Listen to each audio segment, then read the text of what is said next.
வணக்கம். அசுரனின் அழகு பொம்மை கதையில் உங்களுடன் இணைவது நான் குமுதா மகேஷ். உயிரற்ற ஜடமாய் உடைகளை எடுத்து பெட்டியில் அடுக்கி கொண்டிருந்தாள் பவித்ரா. மனம் ஏனோ கடவுளை நாடியது. மாலை 5 மணி. கோயிலுக்கு செல்லலாம் என்று யோசித்தவள், அம்மா வரியா, கோயிலுக்கு போயிட்டு வரலாம் என்று கமலாவை துணைக்கு அழைத்தாள். இப்போ வா, இப்போ சம்மந்தி அம்மா வரேன்னு சொன்னாங்க பவி.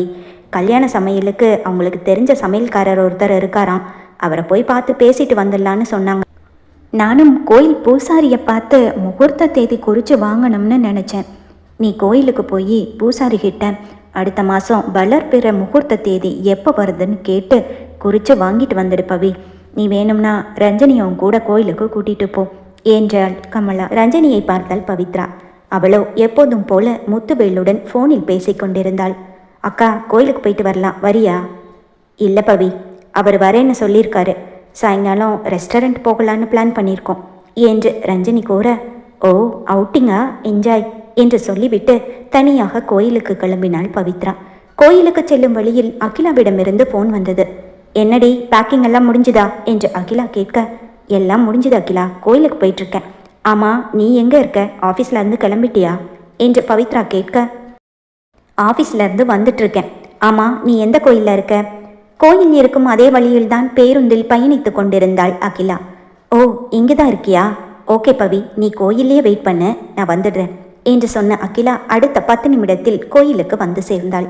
இருவரும் பூஜை முடித்து பிரகார மண்டபத்தில் வந்து அமர்ந்தார்கள். கையில் இருந்த பிரசாதத்தை சாப்பிட்டு கொண்டே இருவரும் பேசிக் கொண்டிருந்தார்கள். என்ன பவி, உனக்கு நிஜமாவே காய்ச்சலா என்று புருவம் சுருக்கி கேட்டாள் அகிலா. இல்லையே, ஏன் கேட்குற என்றாள் பவித்ரா. உன் முகத்தை பார்த்தா அப்படிதான் தெரியுது, அதனால தான் கேட்டேன். ட்ரிப்புக்கு போகிற சந்தோஷத்தையே உன் முகத்தில் காணோமே, எப்பவும் இருக்கிறத விட ரொம்ப டல்லாக இருக்க, அதனால தான் கேட்டேன் என்றாள் அகிலா. அதெல்லாம் ஒன்றும் இல்லை அகிலா, அம்மாவும் நானும் கல்யாண வேலை செலவுன்னு எல்லாத்தையும் பிளான் பண்ணி வச்சோம். அப்புறம் திங்ஸ் வாங்க கடைக்கு போனேன், துணி துவைச்சு பேக்கிங் பண்ணேன். காலையிலேருந்து கண்டினியூஸாக வேலை, ஃபுல் டயர்ட், அதனால தான் முகமெல்லாம் டல்லாக இருக்குது, வேற ஒன்றும் இல்லை. அது சரி, குணா எப்படி இருக்கான்? கொஞ்சமாவது நார்மல் ஆனானா இல்லையா? பவித்ரா கவலையாய் கேட்டாள். குணா நம்மக்கிட்ட நார்மலாக இருக்கிற மாதிரி நடிக்கிறான் பவி, அவ்வளவுதான். இன்னும் அவன் பழைய மாதிரி ஆகலை. என்னை கேட்டால் இந்த டெண்டர் டீட்டெயில்ஸை லீக் அவுட் பண்ணினது யாருங்கிற உண்மை தெரிஞ்சாதான் குணா நார்மல் ஆவான்னு தோணுது. அவன் வீட்டில் கூட சரியாக பேசுறது இல்லைன்னு அஞ்சலி ஃபோன் பண்ணி என்கிட்ட கேட்டா. ஆஃபீஸில் நடந்த விஷயம் வீட்டுக்கு தெரிய வேண்டான்னு குணா சொல்லிட்டான். அதனால் நான் இதை பற்றி அஞ்சலிக்கிட்ட எதுவும் சொல்லலை. நம்ம ஆஃபீஸில் ப்ராப்ளம் நடந்த அன்னிக்கே அஞ்சலிக்கிட்ட யாரும் 4-5 ரவுடி பசங்க கலாட்டா பண்ணியிருக்காங்க. அவள் குணாவுக்கு ஃபோன் பண்ணி பார்த்துருக்கா. அவன் ஃபோன் எடுக்கல, திரும்பவும் கூப்பிட்டு என்னன்னு கேட்கல. அதனால் அஞ்சலிக்கு சந்தேகம் வந்துடுச்சு. எனக்கு கால் பண்ணி விசாரிச்சா. அக்கா, ஆஃபீஸில் ஏதாவது பிரச்சனையா? அண்ணா எப்போவுமே மிஸ்டு கால் பார்த்துட்டு கூப்பிடும், ஆனால் இன்னைக்கு அண்ணா கூப்பிடவே இல்லைன்னு என்கிட்ட கேட்டா. அகிலா சொல்ல, ஆமாம், குணா சொன்னது சரிதான் அகிலா. இந்த விஷயம் குணா அம்மாவுக்கு தெரிஞ்சால் ரொம்ப வருத்தப்படுவாங்க. அவங்களே ஆப்ரேஷன் முடிஞ்சு இப்போ தான் கொஞ்சம் உடல் தேறி வராங்க. அது சரி, நீ அஞ்சலிக்கிட்ட என்ன சொல்லி சமாளிச்ச? ஆஃபீஸில் ஒரு முக்கியமான மீட்டிங் நடந்துட்டு இருந்துச்சு, அதனால தான் குணா ஃபோனை எடுக்காமல் விட்டுருப்பான்னு சொன்னேன் என்றாள் அகிலா. அது சரி அகிலா, அஞ்சலிக்கிட்ட கலாட்டா பண்ண அந்த ரவுடி பசங்க யாரு? குணா கிட்ட விஷயத்த சொல்லிட்டாளா? எதுக்கும் போலீஸில் கம்ப்ளைண்ட் பண்ணுறது நல்லது என்று பவித்ரா சொல்ல, இல்லை பவி, குணா இந்த 4-5 நாளாக ரொம்ப டல்லாக இருக்கிறத பார்த்துட்டு அஞ்சலி அவன்கிட்ட எதுவும் சொல்லலை, என்னையும் சொல்ல வேண்டான்னு சொல்லிட்டா. என்ன சொல்கிற அகிலா, குணா கிட்ட சொல்லலையா? அப்போது அந்த ரவுடி பசங்க திரும்பவும் அடிக்கடி வந்து கலாட்டை பண்ணினா அஞ்சலி எப்படி சமாளிக்க போறா என்று யோசனையை கேட்டாள் பவித்ரா. அவங்கள போலீஸில் பிடிச்சு கொடுத்தாச்சு பவி. அன்னைக்கு சரியாக அவங்க அஞ்சலி கிட்ட பிரச்சனை பண்ணிட்டு இருந்த நேரத்தில் அஞ்சலி குணாவுக்கு ஃபோன் பண்ணியிருக்கா. குணா ஃபோனை எடுக்கலையேன்னு அவள் கவலைப்பட்டு இருந்த நேரம் யாரோ ஒருத்தர் காரில் அங்கே வந்திருக்காரு. அஞ்சலி அவர்கிட்ட ஹெல்ப் கேட்டிருக்கா. அவரும் அந்த ரவுடிங்களை நல்லா அடித்து போலீஸில் பிடிச்சு கொடுத்துட்டாராம். அது மட்டும் இல்லை, இனிமே யாராவது வந்து பிரச்சனை பண்ணால் எனக்கு ஃபோன் பண்ணுன்னு சொல்லி அவரோட ஃபோன் நம்பரையும் கொடுத்துருக்காராம். சரியா கடவுள் மாதிரி அந்த நேரத்தில் வந்து அஞ்சலியை காப்பாற்றிருக்காரு. அஞ்சலி என்ன சொன்னா தெரியுமா? அக்கா, இனிமே எனக்கு ஒரு அண்ணன் இல்லை, 2 அண்ணன். உங்ககிட்டையும் யாராவது பிரச்சனை பண்ணா என்கிட்ட சொல்லுங்க, அவர்கிட்ட சொல்லி 4 தட்டு தட்டி வைக்கலான்னு பெருமையாக பேசுகிறா என்று அகிலா சொல்ல சிரித்து கொண்டாள் பவித்ரா. இந்த உலகத்தில் அடுத்தவங்களோட கஷ்டத்தை எப்படி தனக்கு சாதகமாக பயன்படுத்திக்கலான்னு நினைக்கிறவங்க மத்தியில் முன்பின் தெரியாத ஒரு பொண்ணுக்காக அவ கஷ்டம் தெரிஞ்சதும் எந்த ஒரு எதிர்பார்ப்பும் இல்லாம ஓடி வந்து உதவி செய்யற நல்ல மனுஷங்களும் இருக்கத்தானே செய்யறாங்க. ஆழ்மனதில் இருந்து பேசினாள் பவித்ரா. அப்புறம் பவி, கல்யாண வேலையெல்லாம் எப்படி போகுது? ரஞ்சனி கல்யாணம் நிச்சயமானதும் அம்மா வானத்துல பறந்துட்டு இருக்காங்க போல என்று கேட்டாள் அகிலா. ஆமா அகிலா, அம்மா இப்பதான் நிம்மதியா தூங்குறாங்க. எப்படியாவது ரஞ்சனி அக்காவுக்கு ஒரு கல்யாணத்தை பண்ணி வச்சிடணும்னு ரொம்ப ஆசைப்பட்டுட்டு இருந்தாங்க. இப்போ அவங்க ஆசை நிறைவேற போகுது. ஒரு அம்மாவா அவங்க நினைக்கிறதும் நியாயம்தானே. அவங்க இடத்துல யார் இருந்தாலும் இப்படி தான் நடந்துக்குவாங்க. பெரிய பெருமூச்சுடன் சொல்லி முடித்தாள் பவித்ரா. பிரசாதம் சாப்பிட்டு முடித்துவிட்டு இருவரும் பிரகார மண்டபத்தில் இருந்து எழுந்து கிளம்பினார்கள். அகிலா, தண்ணி இருந்தா கொடு என்று பவித்ரா கேட்க தன் கைப்பையில் இருந்து தண்ணீர் பாட்டிலை எடுத்தாள் அகிலா.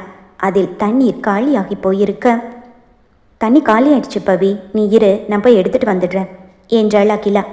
சரி, அதுக்குள்ள நான் போய் ஐயர்கிட்ட அடுத்த மாதம் வளர்பிறை முகூர்த்தம் எப்போ இருக்குன்னு பார்த்து அம்மா தேதியும் நேரமும் எழுதி வாங்கிட்டு வர சொன்னாங்க. நான் போய் அவரை பார்த்துட்டு வந்துடுறேன், நீ தண்ணி எடுத்துட்டு வந்து வெயிட் பண்ணு என்று சொல்லிவிட்டு கோயில் பூஜாரியை பார்க்க சென்றாள் பவித்ரா. குடிக்க தண்ணீரை எடுத்துக்கொண்டு காலணிகளை விட்டு சென்ற பூஜை சாமான் கடையில் பவித்ராவிற்காக காத்திருந்தாள் அகிலா. பூஜாரியிடம் முகூர்த்த தேதிகளை குறித்து வாங்கி கொண்டு பவித்ரா வந்து கொண்டிருந்த சமயம் 45 வயது மதிக்கத்தக்க பெண் ஒருவர் அவளை பார்த்து சிரித்தபடியே அவள் அருகில் வந்தார். இந்தாம்மா, இதுல புடவையும் தாலியும் இருக்கு, வாங்கிக்க என்று ஒரு பட்டு புடவையையும் மஞ்சள் கயிற்றில் கோர்த்த சிறிய தங்கத்தாலி ஒன்றையும் சேர்த்து பவித்ராவின் கையில் கொடுத்தார். பவித்ரா அவரை புரியாமல் பார்க்க, இது என்னோட வேண்டுதல்மா. இன்னைக்கு கோயில்ல என் கண்ணில் படுற முதல் 9 கன்னி பொண்ணுங்களுக்கு புடவையும் தாலியும் தானமாக கொடுக்கறதா என் கணவருக்கு உடம்புக்கு முடியாமல் போனப்போ இந்த கோயிலில் வேண்டிக்கிட்டேன். என் வேண்டுதல் நிறைவேறிடுச்சு. அவருக்கு உடம்பு பூர்ணமாக குணமாயிடுச்சு. அதனால தான் இன்னைக்கு என்னோட வேண்டுதலை நிறைவேற்ற வந்திருக்கேன். இப்போ தான் பூஜை முடிஞ்சுது. என் கண்ணில் முதல்ல பட்ட கன்னி பொண்ணு நீதான் என்று புடவையையும் தாலியையும் அவர் பவித்ராவின் கையில் கொடுத்தார்.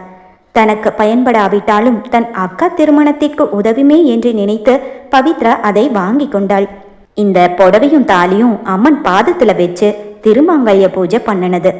உனக்கு கல்யாணம் நடக்கும்போது இந்த புடவையை நீ கொஞ்ச நேரமாவது கட்டியிருக்கணும்.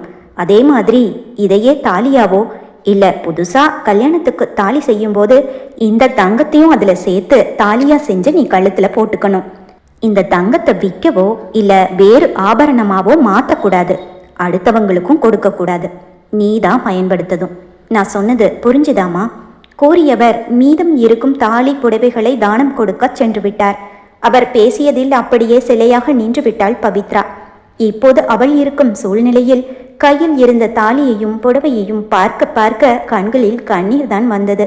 அவள் வாழ்க்கையில் இதற்கு அவசியம் வருமா என்று கூட தெரியவில்லை.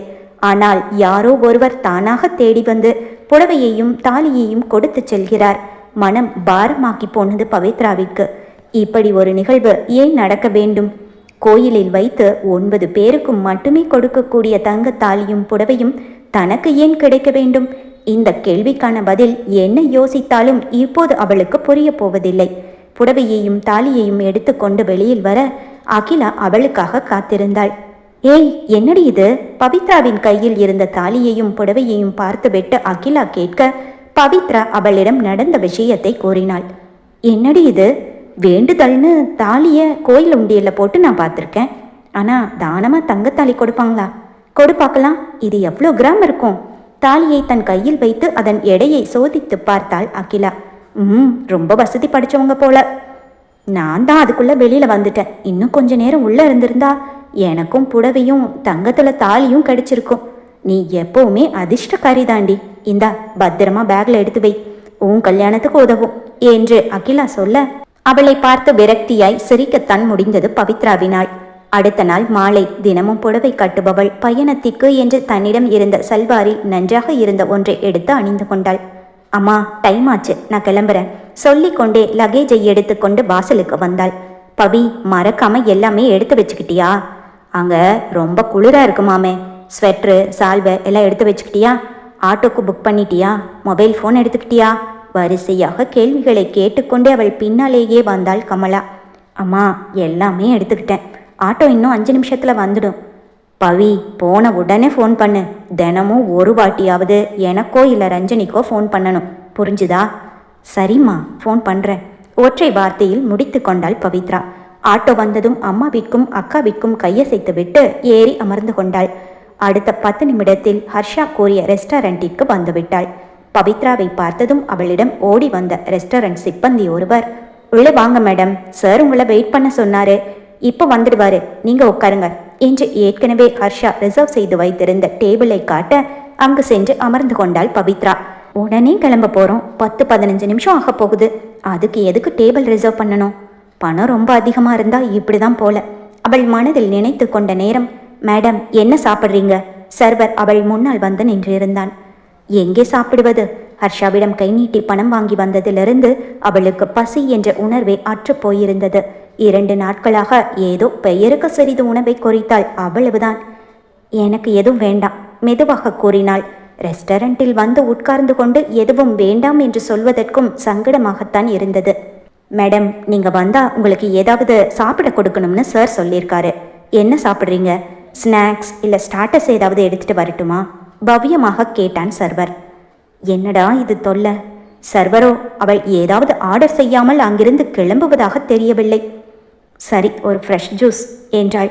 என்ன juice madam? Apple, orange, pineapple, சப்போட்டா அவன் வரிசையாக சொல்ல, ஒரு ஆரஞ்சு ஜூஸ் கொடுங்க என்று சொன்ன நேரம், ஒரு பைனாப்பிள் சத்தமாக சொல்லியபடியே அவள் எதிரில் வந்து உட்கார்ந்தான் ஹர்ஷவர்தன்.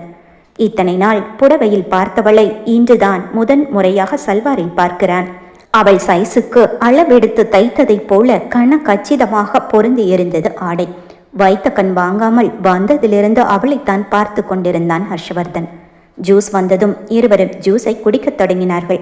ஜூஸ் குடிக்கும் போது கூட அவள் மேல் வைத்த கண்களை எடுக்காமல் அவளை இன்ச்சாக அளந்து கொண்டிருந்தான் அந்த அசுரன். அவன் பார்த்த பார்வையில் பவித்ராவிற்கு அந்த ஜூஸ் உள்ளே இறங்குவேனா என்றது. ஒரு கையில் ஜூஸ் கிளாஸை பிடித்து கொண்டு இன்னொரு கையில் துப்பட்டாவை இழுத்து விட்டு கொண்டே இருந்தாள். அந்த நைலான் துப்பட்டாவோ அவள் நெஞ்சின் மேல் கிடப்பேனா என்று சரிந்து சரிந்து கீழே விழுந்து அவளை இம்சித்து கொண்டிருந்தது. ஒவ்வொரு முறை துப்பட்டா சரிந்து கீழே விழும்போதும் அவள் படபடக்க அதை அவன் ஓர பார்வை பார்க்க வேகமாக ஜூஸை குடித்து முடித்த பவித்ரா, நான் ரெஸ்ட் ரூம் போயிட்டு வந்துடுறேன் என்று கழிப்பறைக்கு சென்று துப்பட்டாவை விசிறி போல் மடித்து விட்டு பின் போட்டு கொண்டுதான் வெளியிலேயே வந்தாள். அவள் செய்கையை பார்க்க பார்க்க சிரிப்புத்தான் வந்தது ஹர்ஷவர்தனுக்கு. இதழ் பிரிக்காமல் சிரித்து கொண்டே ஜூஸை குடித்தவன், சாரியை விட இந்த ட்ரெஸ் உனக்கு ரொம்ப நல்லா இருக்கு. அவளை நேருக்கு நேர் பார்த்து கூறியவன், டைம் ஆச்சு, கிளம்பலாமா என்றான். சரி என்று தலை அசைத்த பின்னவளோ தன் பேக்கை எடுத்துக்கொண்டு அவன் பின்னாலேயே நடந்தாள். காரில் அவன் ஓட்டுநர் இருக்கையில் அமர்ந்து கொள்ள அவள் பின் இருக்கைக்கு சென்று விட்டாள். காரின் கண்ணாடி வழியாக அவளை பார்த்து கொண்டே வண்டியை ஏர்போர்ட்டுக்கு செலுத்தினான். பவித்ராவிற்கு இதுதான் முதன்முறை விமான பயணம். சிறிது தூரம் சென்றிருப்பார்கள். காரை சாலையின் ஓரமாக நிறுத்தினான் ஹர்ஷா. ஒரு 5 மினிட்ஸ் வெயிட் பண்ணு, நான் வந்துடுறேன் என்று யாரையோ பார்த்துவிட்டு அவசரமாய் கார் கதவை திறந்து கொண்டு சாலையை கடந்து வேக நடையுடன் சென்றான். பவித்ராவிற்கு ஒன்றும் புரியவில்லை. யாரை பார்க்க இவ்வளவு வேகமாக செல்கிறார், அதுவும் ஏர்போர்ட் போகும் நேரத்தில்? அவள் பார்வை ஹர்ஷாவை பின்தொடர்ந்து பயணித்தது. தூரத்தில் ஒரு பெண் நின்று கொண்டிருந்தாள். அவள் முகம் பவித்ராவிற்கு சரியாக தெரியவில்லை. கார் இருக்கும் இடத்திற்கு முதுகு காட்டி நின்று கொண்டிருந்தாள் அந்த பெண். அவளை பார்க்கத்தான் அத்தனை வேகமாக செல்கிறான் ஹர்ஷவர்தன். நல்லா இருக்கியாமா, இங்க என்ன பண்ற என்று ஹர்ஷா அந்த பெண்ணிடம் கேட்க, அவனை பார்த்ததும் முகம் அலர்ந்த அவளோ, பிக் பிரதர் நீங்களா, என்ன இந்த பக்கம் என்று அவளும் அதே கேள்வியை கேட்டாள். ஆம், ஹர்ஷவர்தன் அவ்வளவு வேகமாக சென்றது அஞ்சலியை பார்க்கத்தான். அஞ்சலிதான் அங்கு சாலையின் ஓரமாக நின்று கொண்டிருந்தாள். அவள் சாலையை கடந்து செல்லும் போதே அவளை கவனித்தவன் காரை ஓரமாக நிறுத்திவிட்டு அவளைத்தான் பார்க்க சென்றான். நான் பிஸ்னஸ் விஷயமா வெளியூர் போயிட்டு இருக்கேன். அது சரி, நீ என்ன இங்க தனியா நிக்கிற என்று ஹர்ஷா அவளிடம் சிரித்து சிரித்து பேசுவது பவித்ராவின் கண்ணுக்கு தெரிந்தது. கார் தூரத்தில் இருந்ததால் அது அஞ்சலி என்று பவித்ராவிற்கு தெரியவில்லை. ஓ, அந்த பொண்ணை பார்க்க தான் இவ்வளவு வேகமா ஓடினாரா? 1 2 அதுதான் இவருக்கு பழக்கமான பொண்ணுங்களோட லிஸ்ட் எக்கச்சக்கமா இருக்கேன். பாவம், அவங்களுக்கும் என்ன சூழ்நிலையோ, அவங்களும் பணத்துக்காகத்தானே இவரை தேடி வராங்க. முதல் நாள் அவள் அட்வான்ஸ் பணம் கேட்பதற்காக என்று தலைமை அலுவலகத்திற்கு ஹர்ஷாவை பார்க்க சென்றதையும் அப்போது அங்கு வந்திருந்த அந்த அழகு பதுமைகளையும் நினைத்து பார்த்தாள். ஹர்ஷாவின் மேல் இருந்த கோபம் இன்னும் அதிகமாகியது. பிக் பிரதர் என் ஃப்ரெண்டுக்கு இன்னைக்கு பர்த்டே, சின்னதாக ஒரு செலிப்ரேஷன், அதான் அவள் வீட்டுக்கு போயிட்டுருக்கேன் என்றாள் அஞ்சலி. ஓ, பர்த்டே செலிப்ரேஷனா? ஓகே. வேற யாரும் உன்கிட்ட பிரச்சனை எதுவும் பண்ணலையே என்று ஹர்ஷா அக்கறையாக விசாரிக்க, இல்லைன்னா யாரும் எந்த பிரச்சனையும் பண்ணலை. அந்த ரவுடிங்க அதுக்கு பிறகு வரல, நீங்கள் தான் அவங்கள போலீஸில் பிடிச்சி கொடுத்துட்டீங்களே. வேற யாராச்சும் என்கிட்ட பிரச்சனை பண்ணியிருந்தா கண்டிப்பாக உங்களுக்கு ஃபோன் பண்ணியிருப்பேன். எனக்கு இப்படி ஒரு பிரதர் இருக்கிறது எல்லாருக்கும் தெரிஞ்சு போச்சுன்னு நினைக்கிறேன். அதனால தான் யாரும் என்கிட்ட வம்புக்கு வரதில்லை என்று சொல்லி அவள் சிரிக்க ஹர்ஷாவும் அவளோடு சேர்ந்து சிரித்தான். அவன் சென்று 10 நிமிடத்திற்கு மேலாகிவிட்டது. அவன் யாரோ ஒரு பெண்ணுடன் சிரித்து சிரித்து பேசிக் கொண்டிருப்பதை பார்ப்பதும் பின் வெளியில் வேடிக்கை பார்ப்பதுமாய் நேரத்தை கடத்தினாள் பவித்ரா. சரி, உன் ஃப்ரெண்டு வீடு எங்கே இருக்கு? நீ எங்கே போகணும்னு சொல்லு, நானே உன்னை காரில் ட்ராப் பண்ணிட்டு போகிறேன் என்று ஹர்ஷா பாசமாய் கேட்க, இல்லைண்ணா பரவாயில்ல, நான் தனியாக வரல. அதோ என்னோட ஃப்ரெண்ட்ஸ் கடையில் கிஃப்ட் வாங்கிட்டு இருக்காங்க, நாங்கள் எல்லாரும் சேர்ந்து தான் போக போகிறோம்.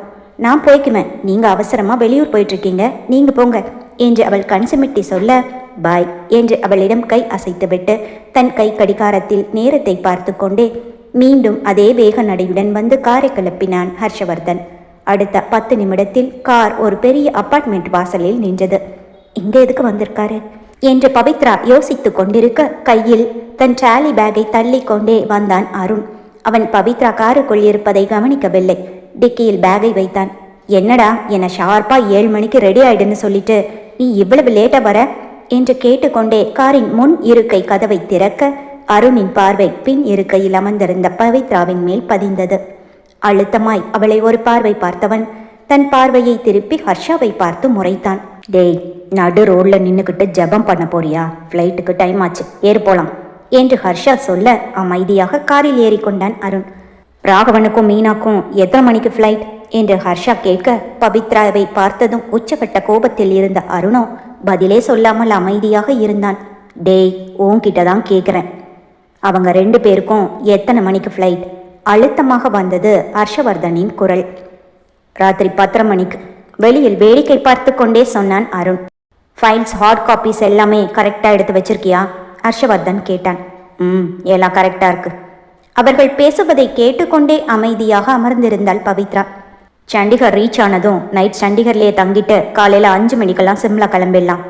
எல்லா அரேஞ்ச்மெண்ட்ஸும் பக்காவாக பிளான் பண்ணிட்டல? ஹர்ஷவர்தன் அருணிடம் பேச்சு கொடுத்தான். எல்லாம் பண்ணியாச்சு என்றவன், இவன் சொல்றதெல்லாம் நான் செய்யணும், ஆனால் நான் ஒன்று சொன்னால் இவன் கேட்க மாட்டான். அந்த பொண்ணை கூட்டிட்டு வர வேண்டான்னு சொன்னேன், கேட்குறானா பாரு. வாய்க்குள்ளேயே முழங்கிக் கொண்டான் அருண். அவன் என்ன நினைக்கிறான் என்பது ஹர்ஷவர்தனுக்கு தெரியும். சிறு புன்னகையுடன் எதுவுமே பேசாமல் காரின் FM ரேடியோவை ஆன் செய்துவிட்டு காரை செலுத்த ஆரம்பித்தான் ஹர்ஷவர்தன். விமானம் சரியான நேரத்திற்கு கிளம்பியது. அருண் உடன் இருப்பது பவித்ராவிற்கு கொஞ்சம் தைரியத்தை கொடுத்தது. 3 மணி நேர பயணத்திற்கு பிறகு சண்டிகரை வந்தடைந்தார்கள். நள்ளிரவு மணி 9:30. அருண் ஏற்கனவே புக் செய்து வைத்திருந்த கேப் அவர்களை அழைத்து செல்ல காத்திருந்தது. விமான நிலையத்திற்கு பக்கத்திலேயே ஒரு விலை உயர்ந்த ரெசார்ட்டில் 2 அறைகளை புக் செய்திருந்தான் அருண். ஒரு அறை சாவியை வாங்கி கொண்டு அருண் முன்னே சென்று விட்டான். ஹர்ஷா இன்னொரு அறையின் சாவியை வாங்கி கொண்டான். ரெசார்ட் ஊழியர்கள் வந்து ஹர்ஷா மற்றும் பவித்ராவின் லக்கேஜுகளை வாங்கிச் சென்று அறையில் வைத்தார்கள். 2 பேருக்கும் ஒரே ரூமா? நினைத்த மாத்திரத்தில் இதயம் படபடப்பாக துடிக்க ஆரம்பித்து விட்டது பவித்ராவிற்கு. சாவியை வாங்கி கொண்டு ஹர்ஷா சென்று கொண்டிருக்க பவித்ரா ஆணி அடித்ததை போல இன்னும் அதே இடத்தில்தான் நின்று கொண்டிருந்தாள். 4 அடி தூரம் சென்றவன் பின்னால் பவித்ரா வரவில்லை என்பதை உணர்ந்து நின்று அவளை திரும்பி பார்த்தான். உடன் வராமல் அங்கேயே நின்றவளை பார்த்ததும் அவன் முகம் மாறியது. பவித்ரா, அங்க என்ன பண்ற? அதிகாரமாக வந்தது அவன் குரல். முதன்முறையாக பவித்ரா என்று அழைத்திருக்கிறான். எச்சிலை விழுங்கியபடியே படபடக்கும் மனதுடன் அறையை நோக்கி அவன் பின்னாலேயே நடந்தாள் பவித்ரா.